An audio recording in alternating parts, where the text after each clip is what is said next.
welcome back again to our channel. At nandito ako ngayon sa sala guys. Kasama ko po si Ishmael. Yan siya. Hi baby. Hi baby Ish. Baby Ish. Hi. So ayan siya. Tumitingin siya doon sa labas. Later ilalabas ko sila. Kasi sa Isaac na pa sa loob ng room natutulog pa. And today is medyo mahangin sa labas guys. Ayan. Hi. So, yeah, nung last week pala, Friday, pumunta kami doon sa consulate, Philippine consulate doon sa Los Angeles kasi ni-report ko yung birth ng twins at saka yung aming marriage. So, yung marriage namin is late na namin na-report, guys. Mga after 2 years ko na siya na-report. Tapos yung birth naman ng kambal is maaga. And hindi ako nakapag-video kasi bawal mag-video doon sa loob ng embassy. So hindi na ako gumawa ng video or hindi na ako nag-video doon. At ngayon ko lang i-share yung experience namin at saka yung mga requirements na kakailanganin. So una sa report of marriage, kapag ni-report nyo yung marriage nyo before a year, so no need na po kayong kumuha ng affidavit of late registration. Kailangan po ng notary doon mismo sa embassy. So, ang bayad is $25 for that kapag late na po kayo nag-report. Kapag after a year ng yung marriage, na ni-report nyo yung marriage niyo, kailangan yun. Pero pag ni-report nyo naman earlier, hindi na yung need. So, it's either mail o kaya in person. So, ang ginawa namin is we decided na pupunta doon kasi kailangan, kapag mag-mail po, kailangan ng notary. So, yung notary is $15 per page. Tapos, 4 pages yon each. So, magkano sa marriage namin? 4 pages. Sa kambal, 4 pages. Tapos, sa sa dalawang kambal 8 pages plus pa yung bayad, so medyo mga nasa $300 din, kaya we decided just to go there para makasave kami ng money. So pumunta kami guys Friday morning around 6:30, umalis kami dito, and then dumating kami doon mga 8:30 na, tapos yung embassy is magbukas ng 9 from 9 AM until 3 PM from Monday to Friday. At tapos yung mga requirements po muna doon sa marriage report of marriage, una is magbabayad kayo ng 25 pesos at $25 para sa registration. Tapos, merong form online. Puntahan nyo lang yung website ng consulate, Philippine Consulate in Los Angeles. Nandun yung lahat ng mga requirements.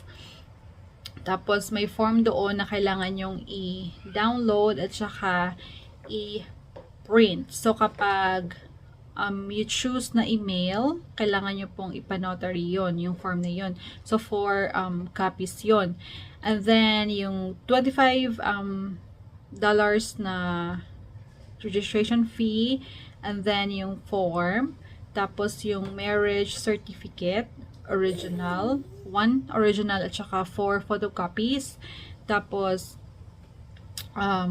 passport ng asawa ninyo 4 copies din, 4 copies each, tapos yung passport nyo 4 copies din, tapos yung green card 4 copies, photocopies din guys. Tapos kung meron kayong state ID, 4 copies din yon. And then, ayun lang. At saka yung marriage certificate niyo na 1 original at saka 4 copies din. So, yun lang po yung requirements doon sa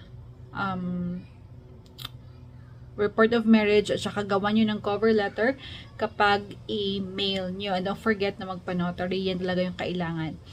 However, sa report of birth naman ng mga anak ninyo, if mag-report po kayo earlier, so no need po ng notary again. Pero kung email nyo, kailangan ng notary. So, yung first is yung payment na $25. And then, yung form, nandun din online, nakakailanganin. Tapos, 4 copies din yon original. And then, yung birth certificate ng anak ninyo, 4 copies din. Tapos, yung state ID ninyo, 4 copies. Tapos, yung passport, 4 copies. Marriage certificate, 4 copies. And, yung green card, kailangan din 4 copies. Tapos, yung ID din ng asawa niyo is 4 copies din. So, tingnan ko muna yung isa guys ha. May ano muna tayo advertisement. O, ayun na siya. Yan. O, diba? Baby Ike. Hello, Baby Ike. Hi! So, yun. Gising na po yung isa kong anak. At, pwedeng mag-walk-in o kaya kukuha ng appointment. But for us, we decided na mag-walk-in na lang. So, nag-walk-in kami kaya maaga kaming pumunta doon. And, mabilis lang guys. Siguro 1 hour lang kami doon sa doon sa embassy. Tapos, after umuwi na kami agad. And, yung report of birth ng kambal, antayin namin yung sabi ng babae, antayin namin yung approval letter. At huwag niyo kalimutan pala na bumili ng envelope galing sa UPS kasi magme-mail sila sa inyo. Ibigay niyo yun doon sa consulate. So, ayun, yung envelope na nabili namin doon sa USPS is $10 each.